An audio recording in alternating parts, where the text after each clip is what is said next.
mot sur les formats spéciaux, même si on en a vu un petit bout aussi dans la bande de Lionel. Là aussi, on est un peu dans la complexité du très grand format. On ne doit pas se louper à la prise de vue. Quels sont les enjeux, quels sont les marchés, avec un acteur aussi intéressant qui est une 3D Land, qui a une volonté de produire à la fois de la 3D, du très grand format, de la très grande résolution. Et très gros effets spéciaux. Oui, alors grand format, ou appelé généralement IMAX. C'est pas quelque chose qui est très connu en France. Nous, quand on parle d'IMAX en France, souvent les gens se réfèrent à deux lieux assez mythiques et très beaux que sont la Géode, qui est un écran Omnimax, donc c'est un dôme, c'est 2D, et le parc du Futuroscope, qui est en fait l'endroit au monde où il y a le plus grand nombre, au même endroit, de salles IMAX, que ce soit Omnimax, IMAX 3D. Voilà. Derrière l'IMAX, qui est une technologie qui date de la fin des années 70, il y a plein de superlatifs. C'est très grand écran, très gros son spatialisé. À l'origine, et encore maintenant, très gros format de pellicule, puisque c'est le 70 mm, ce qui fait quand même des images 8 à 10 fois plus grand que le 35. Donc c'est du très gros format. Chez Nederland Film, alors j'ai pas de petits slides, on existe depuis 2006 maintenant.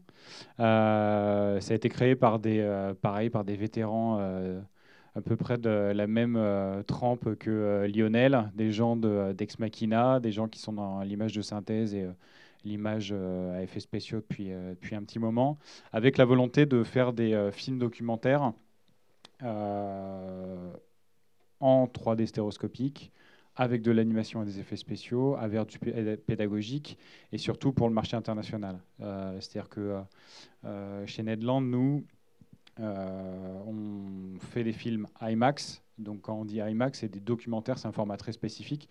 C'est du documentaire de 40 minutes. Donc il y a beaucoup de films qui sortent aujourd'hui avec le label IMAX. Je fais une petite parenthèse là-dessus.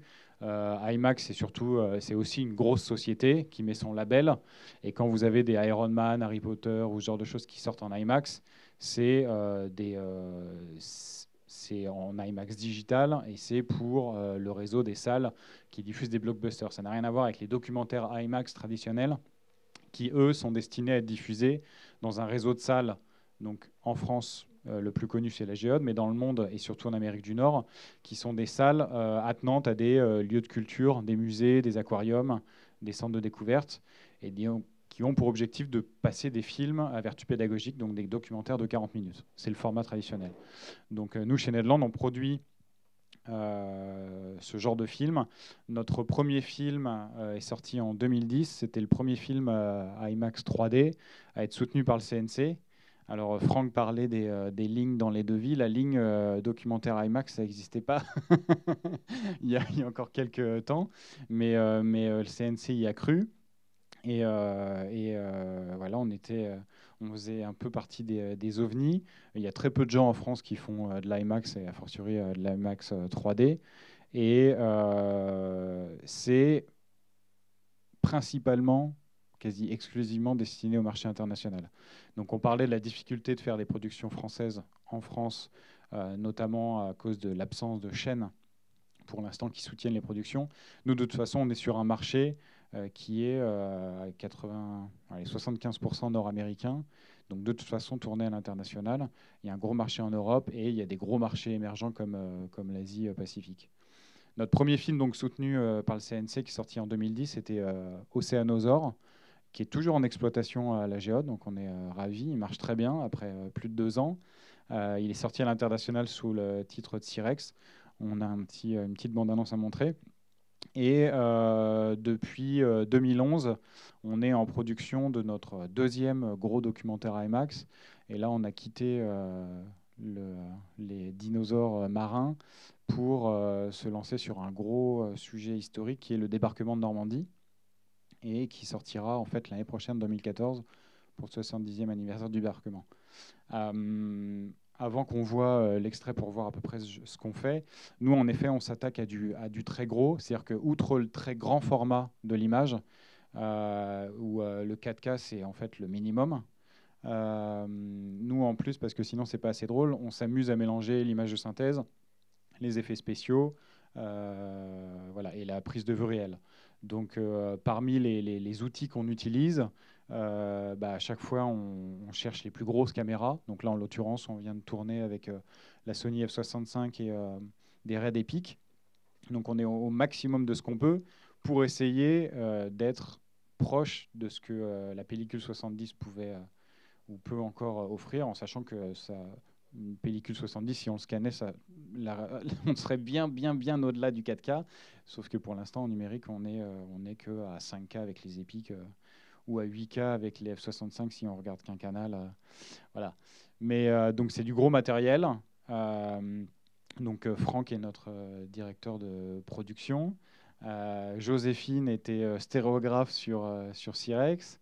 On n'a pas encore travaillé avec Yannick à la post-production, mais voilà, c'est des professionnels qui ont une longue expérience, et il le faut quand on est sur des productions pareilles, parce que on peut très vite décupler le coût et la complexité du projet. Nous, on fait partie de ce genre de petite société dont parlait Franck, où on baigne tous dans le relief. Donc, dès la première ligne écrite sur un projet, on réfléchit à tout ce que ça implique en termes d'écriture, en termes de workflow, en termes de production. Voilà, on est vraiment branché relief.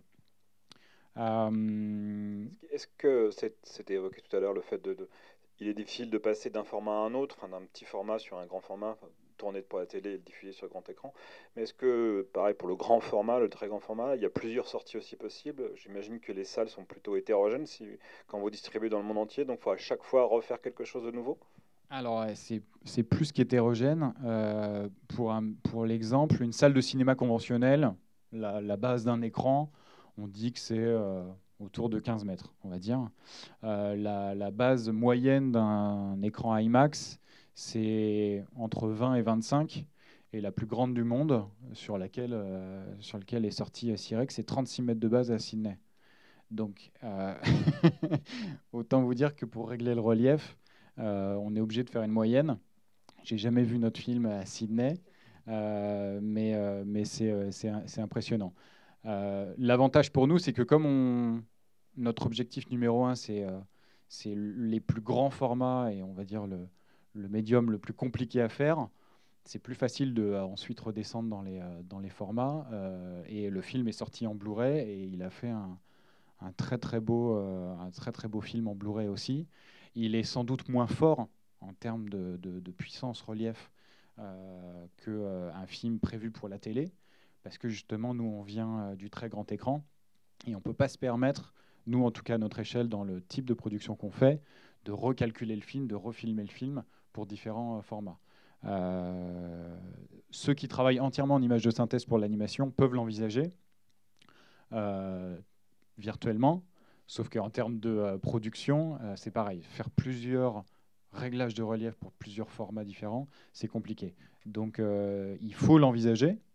Il faut l'envisager dès le départ, sans rentrer dans les détails techniques. Il y a plein de règles à respecter pour essayer de limiter la casse et faire en sorte que tous les autres formats dans lesquels on va décliner le film seront bons.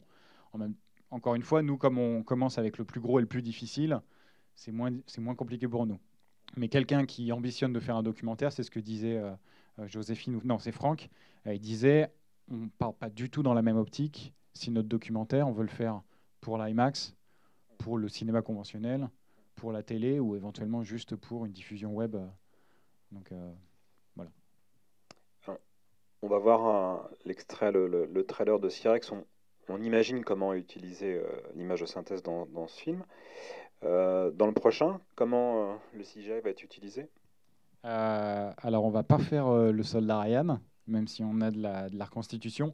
L'image de synthèse, principalement, comme nous, nos films sont à vertu pédagogique, on a en général deux types d'images de synthèse. On a des choses très graphiques, très tournées vers des explications de concepts, voilà, et des choses qui sont de l'ordre de la reconstitution spectaculaire. Donc nous, pour Cyrex, c'était des gros reptiles marins photoréalistes. Là, ce seront plutôt des avions, des combats, des explosions, des trains, des tanks, ce genre de choses. Mais encore une fois, il y aura des plans entièrement en image de synthèse et des plans mélangés avec de la prise de vue réelle. Donc là, on revient d'un tournage en Normandie avec hélicoptère. Il va y avoir de l'image de synthèse et même de la destruction du décor réel faite en post-production. Donc là, ça a été pensé très en amont, ça a été storyboardé, on a même fait des animatiques avec Google Earth, avec les logiciels de synthèse, pour envisager les façons de le tourner. Et dans l'hélicoptère, il y avait le superviseur de toute la post-production du film, qui est aussi le stéréographe, pour être sûr de filmer des choses qu'on pourrait post-produire. Donc voilà. D'accord. On va regarder le trailer. Donc, et le prochain film, ça sera quoi? Un Godzilla pour récupérer des images de dinosaures et d'avions. Peut-être.